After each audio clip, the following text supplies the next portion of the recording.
You're staring at a computer screen at 3 a.m., monitoring boring satellite data, when suddenly, boom, your screen lights up with something that shouldn't exist. Something that's about to turn everything you thought you knew about reality completely upside down. This is exactly what happened to Margot Winters on February 12th, 2023.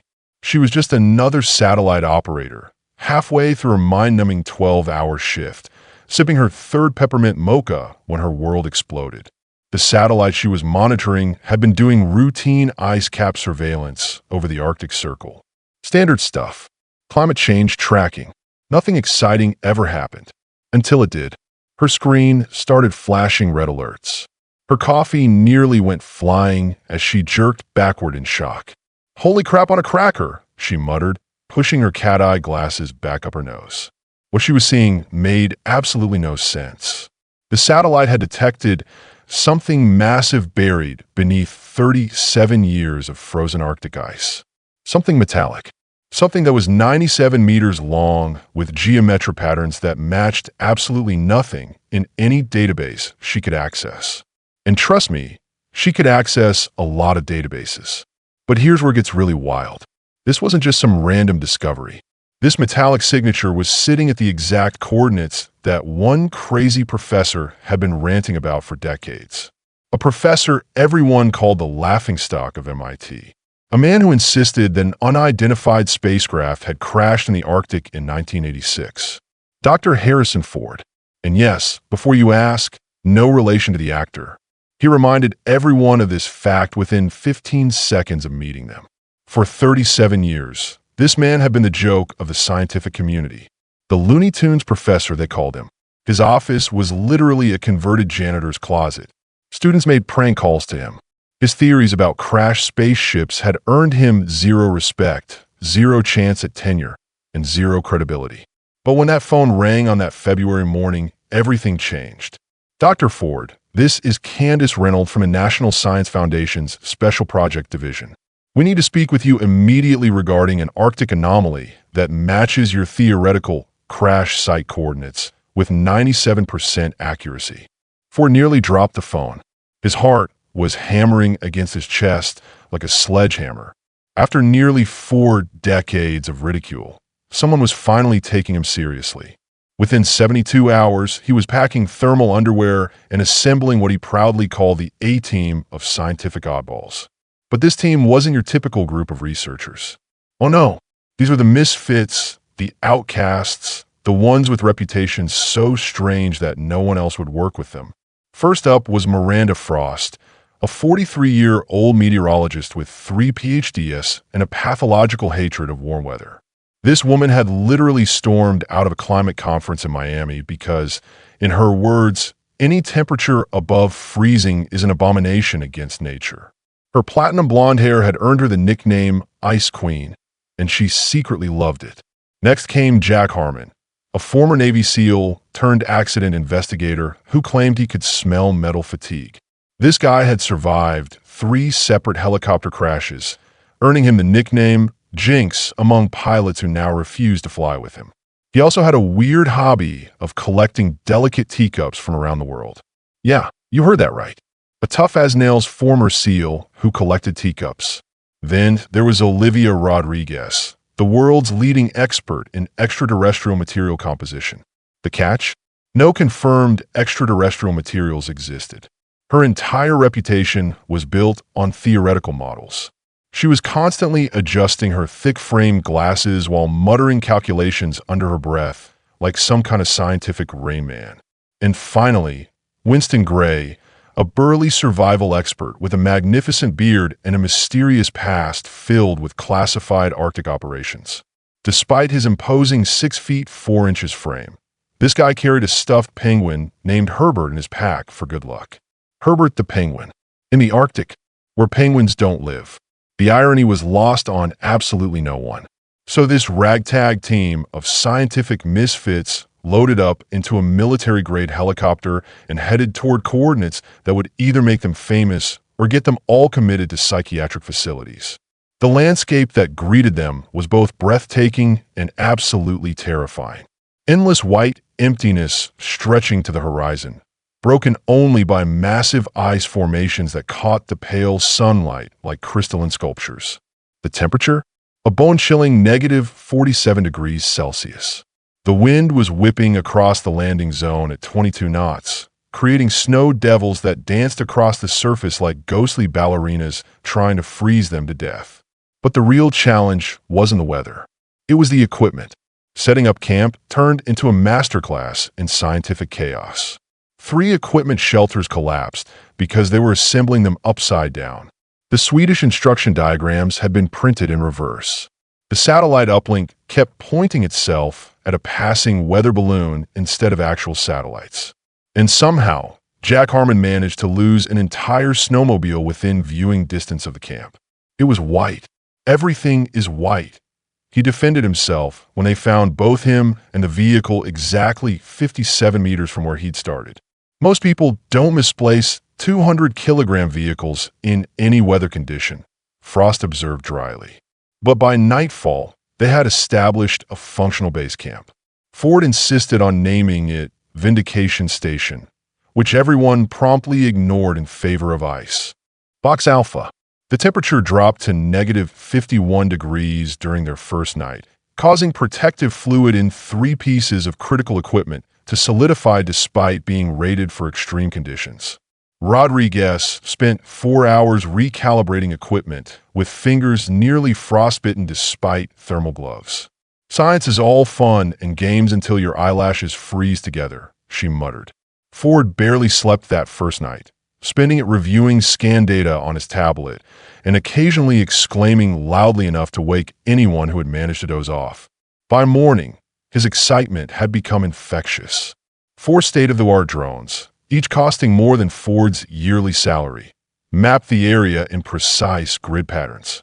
Their specialized sensors penetrated the ice layers, creating a 3-dimensional image that revealed something absolutely extraordinary. A craft, 97 meters long, tri-wing configuration, tapered nose cone, partially embedded in the ice at a 30-degree angle. "Sweet mother of science," whispered Ford. The room fell silent as the team stared at the unmistakable outline rotating slowly above their holographic projection table. Its sleek metallic hull was visible in patches where the ice had recently shifted, reflecting the aurora borealis in ways that left the entire scientific team speechless. The spacecraft featured a design unlike anything in aviation history. The fuselage was seamless with no visible rivets or panel lines. 3 swept wings extended at precise 120-degree intervals around the central body. "That is definitely not one of ours," Rodriguez whispered. "Could be Russian," Harmon suggested half-heartedly. "Sure," Frost rolled her eyes. The Russians built an interstellar spacecraft in 1986 and decided to keep it secret, then crashed it in international waters where anyone could find it. Makes perfect sense. But here's where things get really interesting. The craft wasn't just sitting there like some ancient relic. Rodriguez's instruments showed something that made everyone's blood run cold. The surface temperature was approximately 4 degrees warmer than the surrounding ice, despite being buried for nearly 4 decades. It was generating heat. Something inside was still functioning. The excavation process began with Ford's specially designed thermal array, which he named the Polar Melt 9000, with zero irony and complete enthusiasm. The device consisted of 27 precision heating elements arranged in a grid pattern, each capable of delivering targeted warmth without causing damage. Slow and steady, Ford instructed as the devices hummed to life, emitting a soft blue glow. "This isn't defrosting a chicken." Actually, Gray interjected unhelpfully. "The thermal principles are remarkably similar, though chickens rarely contain potentially world-changing technology. At least not the chickens I've encountered." The first 48 hours revealed little more than they already knew. But on the morning of the 3rd day, Rodriguez's instruments detected something that made everyone's skin crawl. An energy spike from within the craft. "It's responding to our presence," she reported. "The power signature just doubled. It knows we're here. It's waking up," Ford whispered, a mixture of terror and delight crossing his features. But they weren't alone in their interest in this discovery. Three polar bears had appeared approximately 200 meters from the camp. A massive female and two cubs. Now, wildlife encounters weren't unusual in the Arctic, but their behavior was immediately striking the team as completely abnormal. Instead of keeping their distance or showing interest in possible food sources, the bears seemed to be monitoring the operation with unsettling intelligence. They maintained a precise distance from the camp, occasionally shifting position to maintain optimal viewing angles of the excavation site. The larger cub repeatedly stood on its hind legs, head tilted as if studying the equipment. "Is it just me?" Frost asked during dinner. "Or is that bigger cub taking notes?" "Taking notes," Harmon snorted. "What's it using a little bear-sized iPad?" But over the next several hours, the bear's behavior became increasingly difficult to explain. They watched the team work, then moved to different positions after adjustments were made to equipment. It was like they were studying the process. Gray installed perimeter sonic deterrence devices that emitted frequencies unpleasant to most wildlife. The bears completely ignored them, continuing their vigil with unnerving patience. "Maybe they're deaf," suggested a technician. "All three of them." Frost raised an eyebrow. "That's statistically improbable." The bears' presence became a regular feature of the excavation. They would occasionally wander closer, examine equipment with apparent curiosity, then retreat to observe from a distance. Gray installed additional deterrents that the bears regarded with what could only be described as amused dismissal. "I'm starting to take this personally," Gray muttered as the mother bear systematically walked around his latest sonic barrier. "No wild animal should be that comfortable around humans or our technology," Ford said quietly, "unless they're not just wild animals." The statement hung in the air. No one was quite willing to acknowledge the implication or dismiss it entirely. Meanwhile, the excavation progressed with agonizing precision. Each layer of ice revealed more of the mysterious craft's elegant design. The material was a polished metal with subtle flowing patterns across its surface that defied analysis. Rodriguez's instruments determined it contained elements present in Earth's periodic table, but arranged in molecular structures that shouldn't be stable according to known physics. After 17 days of meticulous work, battling equipment failures caused by extreme cold and increasingly strange polar bear behavior, they reached the craft's main entry point. A perfectly oval door. No visible handle or control panel. Approximately 3 meters high and 2 meters wide. The smooth metal surface featured flowing patterns that seemed to shift slightly when viewed from different angles. "So," Harmon broke the reverent silence, "do we knock?" Rodriguez approached with measuring equipment while the others maintained a safe distance. Her specialized sensors emitted a soft, pulsing blue light as she moved them across the oval surface. "There's some kind of residual energy signature," she reported. "Nothing dangerous, just different from anything in our physics textbooks. It's not radiation as we understand it. I don't even have the vocabulary for this." For 3 days, they studied the door, bringing in additional equipment and running countless tests. Computers analyzed the patterns for hours, searching for any recognizable sequence that might serve as a key. The bears, meanwhile, had moved closer, watching the proceedings from just outside the excavation perimeter. The breakthrough came when the smallest bear cub, apparently bored with the human's inefficiency, waddled directly to the oval door while the scientists were taking a meal break. Security cameras captured the moment. The cub approached the door with deliberate steps, raised itself on its hind legs, and pressed its nose against a specific section of the patterned surface. To everyone's shock and scientific horror, the door silently slid open, revealing a dark interior. "Did that just—" Frost couldn't finish her sentence, staring at the monitor in disbelief. "We were never here, we saw nothing, and that absolutely did not happen," Harmon stated before turning toward the excavation site where the cubs still stood, looking expectantly toward the human camp. The interior of the craft was a perfectly preserved time capsule, illuminated by a soft ambient light that seemed to emanate from the walls themselves. No visible light fixtures, just a gentle blue-white glow that activated as they entered. The atmospheric composition is Earth normal, Rodriguez reported, checking her instruments with disbelief. Oxygen, nitrogen, trace gases, all within breathable parameters. Just extremely cold. Ventilation system must still be functioning at minimal levels, Ford theorized. Some kind of automated life support. What they found inside defied everything they expected. The spacecraft contained multiple rooms that seemed to change configurations slightly every time someone looked away. Corridors that appeared straight would have subtle curves when observed again. Doorways seemed to shift position by centimeters between observations. It's like the uncertainty principle made architectural, Rodriguez whispered. As if the structure exists in multiple states simultaneously until directly observed. Most surprisingly, they found everyday items scattered throughout. Coffee mugs with frozen liquid still inside them. What appear to be magazines with shifting images on glossy pages. And most disturbingly, small personal items that looked eerily Earth-like. A child-stuffed animal resembling a cross between a teddy bear and some unknown creature. A calendar marked with dates leading up to December 23rd, 1986, and numerous journals filled with writings in an unknown script that occasionally, when viewed peripherally, seemed to transform into English.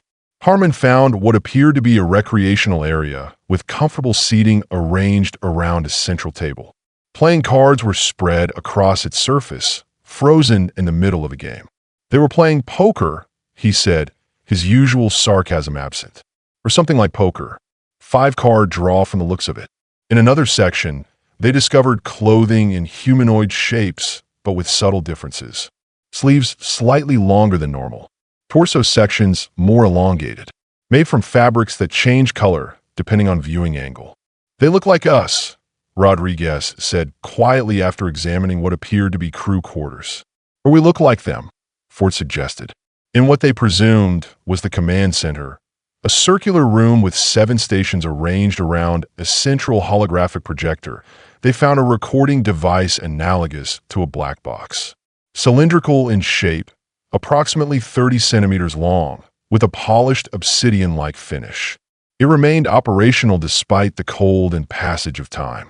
After 3 days of careful analysis, they managed to access its contents using a combination of Rodriguez's custom interfaces and, inexplicably, an app on Harmon's personal tablet that he'd downloaded to make weird alien sounds at parties.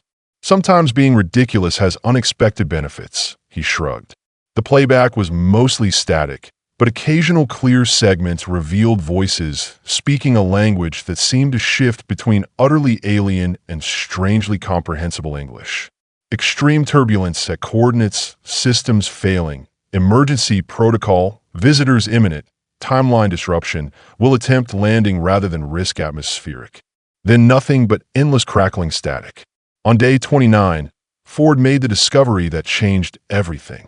In a previously overlooked compartment, one that the Bears had consistently guided team members toward, he found what appeared to be a journal. Written by hand in a leather-bound book with slightly yellowed pages. The writing, to his astonishment, was in perfect English. I need everyone in the command center now. His voice crackled over the comms, uncharacteristically serious. When the team assembled, Ford carefully placed the journal on the central table, his hands trembling slightly. This was hidden behind a panel in what appears to be the captain's quarters, he explained. Almost missed it, but our friend seemed particularly interested in that wall section. He opened the journal to the first page. My name is Captain Thomas Jenkins. By the time this is found, we will have long since been declared missing. Our vessel, Timeline Surveyor 7, suffered catastrophic systems failure during routine observation of Earth development circa 1986. We are not extraterrestrial, as you would understand the term, but rather transtemporal. We come from Earth, your Earth, approximately 700 years in your future. A stunned silence fell over the room. Time travelers, Rodriguez whispered, her voice barely audible. Not aliens, but humans from the future. That would explain the familiarity of the items we've found, Frost reasoned, her scientific mind already adapting to this paradigm shift. Human artifacts just evolved. Ford continued reading from selected passages, his voice growing more animated with each revelation. The journal detailed how their craft, designed to observe historical events without interference, had malfunctioned during an unprecedented temporal storm. The crew of 27 researchers had survived the crash landing, but new rescue was impossible. Their temporal beacon was destroyed, and their existence was now a paradox that their own timeline would work to erase. But here's where it gets absolutely mind-blowing. The indigenous wildlife has displayed unexpected properties, Ford read from another entry. The polar bear specimens appear to be sensitive to temporal displacement. They have demonstrated awareness of our true nature in ways that suggest cognitive abilities beyond current scientific understanding. Their brains may be processing time differently than ours, allowing them to perceive our temporal anomaly. We have established rudimentary communication through behavioral cues. They seem to be attempting to protect the timeline by guiding our actions, preventing us from making changes that could cascade through history. The mother bear, we've named her Kronos, appears to understand our technology better than we expected. She guided Engineer Patel to the auxiliary power coupling that needed repair. Her cubs show even greater sensitivity to temporal anomalies, perceiving potential timeline branches before they form. We've begun to rely on their reactions to determine which actions might cause paradoxical effects. Are we seriously considering that those bears are time cops? Harmon asked. I don't think they're cops, Ford replied thoughtfully. More like custodians, guardians of the natural order. Perhaps certain animals have always been sensitive to temporal anomalies, but we've never had the means to detect this ability. The final entry in the journal was dated July 7th, 1987. The handwriting was shaky, the ink occasionally smudged with what might have been tears. We cannot survive another winter. Our remaining power cells will deplete within days. The temperature management systems are failing, and 7 of our crew have already succumbed to illness. The bears have communicated, in their way, that they will guard our vessel until the proper time for its discovery. We've agreed to enter cryostasis with the minuscule hope that future technology might revive us, though we understand the paradoxes this would create. The mother bear has promised to watch over us. I believe her. The previously unexplored lower deck of the ship suddenly became accessible. A door that had resisted all attempts to open now slid aside silently when Ford approached it with the journal in hand. The bears, watching from outside through a transparent section of the excavation tunnel, seemed to nod in approval. There, in a circular chamber bathed in soft blue light, the team found 27 cryogenic pods arranged in concentric circles. Each contained a perfectly preserved human being, dressed in uniforms unlike any known design. The occupants appeared peacefully asleep, their features varied in ethnicity, but all sharing a certain refined quality, slightly more symmetrical than average, with subtle differences in skeletal structure that suggested generations of evolution. They look like they're sleeping, Frost whispered, her breath fogging in the cold air. They are, came a voice from behind them, a voice that didn't belong to any team member. They turned in unison, scientific instruments and flashlights clattering to the floor as shock overtook their trained reflexes. The mother polar bear stood in the doorway, except it wasn't exactly a bear anymore. The air around it seemed to shimmer and distort, revealing glimpses of a tall, luminous humanoid figure superimposed over the earthly form, as if 2 realities were occupying the same space. You weren't supposed to find them for another century, the bear that wasn't a bear said in perfect English, its mouth not moving but the words forming directly in their minds. But the ice is melting faster than the timeline anticipated. Adjustments were necessary. Ford, to his credit, managed not to faint. His voice came out as a strangled whisper. You're not bears. Sometimes we are. The creature replied with what might have been a shrug. Form follows function in our work. Reality is more malleable than your science currently understands. We maintain the integrity of time's flow. These travelers created a paradox. We've been containing it for 37 years. Time is also relative. The Guardian responded with what sounded like gentle amusement. What you perceive as decades, we experience differently. We exist partially outside your linear progression. The two cubs had entered behind their mother, their forms similarly shifting between bear and something else, something that hurt the human brain to look at directly, as if the visual cortex simply couldn't process what it was seeing. You've been guiding us, Gray realized, bringing us to certain discoveries, keeping us from others. Now you have a choice, the Guardian continued. This discovery can either enter your scientific record, creating cascading timeline disruptions that will ultimately prevent these people's future from existing, or you can help us relocate the vessel somewhere it won't be found until the appropriate moment. The team looked at each other, decades of scientific ambition weighing against something larger than themselves. If we agree to help you, Ford asked slowly, what happens to them? He gestured toward the sleeping crew. They will continue to sleep until technology exists to safely revive them without creating paradox. The Guardian's expression softened. As for you, we do not eliminate witnesses. We are guardians, not executioners. Will they ever make it home? Frost asked, her voice uncharacteristically emotional. They are home. The Guardian's response was gentle. Earth is Earth, regardless of when. And time has a way of finding balance. Their knowledge will eventually serve humanity, just not in the way they originally intended. Rodriguez spoke first, surprising everyone. We protect the timeline. That's the only scientifically responsible choice. Agreed, Frost nodded. We're scientists first. Our duty is to knowledge, not fame. I didn't spend 2 weeks freezing my ass off just to cause the apocalypse, Harmon added. Gray simply nodded, clutching Herbert the penguin. 3 days later, a massive storm was reported in the Arctic Circle. One of unprecedented strength and unusual electromagnetic properties that disrupted all communication and satellite monitoring for nearly 72 hours. When satellite images cleared, the anomalous reading had vanished. Where the excavation site had been, there was nothing but pristine ice. The scientific team returned with equipment failures that corrupted all their data and photographs that showed nothing but endless ice fields. All except for one. A single image preserved on Harmon's personal phone, overlooked in the systematic data corruption. It showed 3 polar bears standing on an ice ridge, the aurora borealis dancing behind them in patterns that, if one looked very carefully, resembled the perfect outline of a spacecraft. Dr. Harrison Ford returned to MIT and, to everyone's surprise, abandoned his theories about Arctic spacecraft. Instead, he began a new research initiative studying polar bear communication and cognitive abilities, securing unprecedented funding after presenting theoretical models that revolutionized understanding of animal intelligence.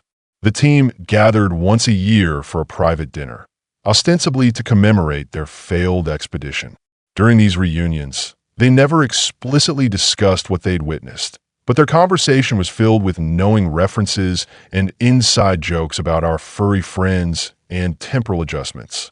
During one such dinner, 5 years after the expedition, Ford raised his glass in a toast. To guardians in unexpected places. And to time finding its balance, Frost added softly. The bears, meanwhile, continued their patient vigil beneath the northern lights, guardians of a timeline that humans had only just begun to comprehend. The spacecraft, now relocated deeper beneath the ice in a location that would remain undisturbed until the proper moment, continued its near hibernation, its occupants dreaming of a future that was also their past. And occasionally, Arctic researchers would report unusual behavior among polar bear populations. Bears that seemed to watch human activities with uncanny intelligence, sometimes appearing to guide lost explorers to safety or leading them away from unstable ice. Such reports were generally dismissed as anthropomorphizing or survival-induced hallucinations. But Ford and his team knew better. They understood that reality had more guardians than humans had ever suspected, and that time itself was watched over by creatures who appeared to those who didn't know better as nothing more than Arctic wildlife. When asked about his sudden shift in research focus, Ford would simply smile and quote from his latest paper, "Some mysteries aren't meant to be solved all at once. The greatest discoveries come to us when the time is right, not a moment sooner. Because sometimes the most incredible discoveries aren't meant to change the world immediately. Sometimes they're meant to change the people who find them, preparing them for the moment when humanity is truly ready for the truth. And in the Arctic, where the aurora borealis dances across endless ice, the Guardians continue their watch, protecting not just a timeline, but the very fabric of reality itself. Waiting for the day when we're ready to know that we've never been alone in our universe, and that our greatest protectors have been hiding in plain sight all along. The question isn't whether we're alone in the universe. The question is whether we're ready to accept that our guardians have been watching over us all this time, wearing forms we never suspected, keeping secrets that could reshape everything we think we know about existence itself. What would you do if you discovered that time travelers from our own future were sleeping beneath the ice, protected by beings that exist between realities, waiting for humanity to evolve enough to handle the truth? Would you choose fame and recognition, or would you choose to protect the timeline itself? The choice these scientists made changed them forever. And somewhere, in the Arctic, their secret continues to sleep beneath the ice, guarded by creatures that understand time better than we understand ourselves. Because the greatest discoveries aren't always the ones that make us famous. Sometimes, they're the ones that make us guardians of something far more important than our own ambition. The future is still out there, waiting for us to be ready. And when that time comes, we'll know that we've been protected all along by guardians we never suspected, in a universe far more magical and interconnected than we ever dared to imagine.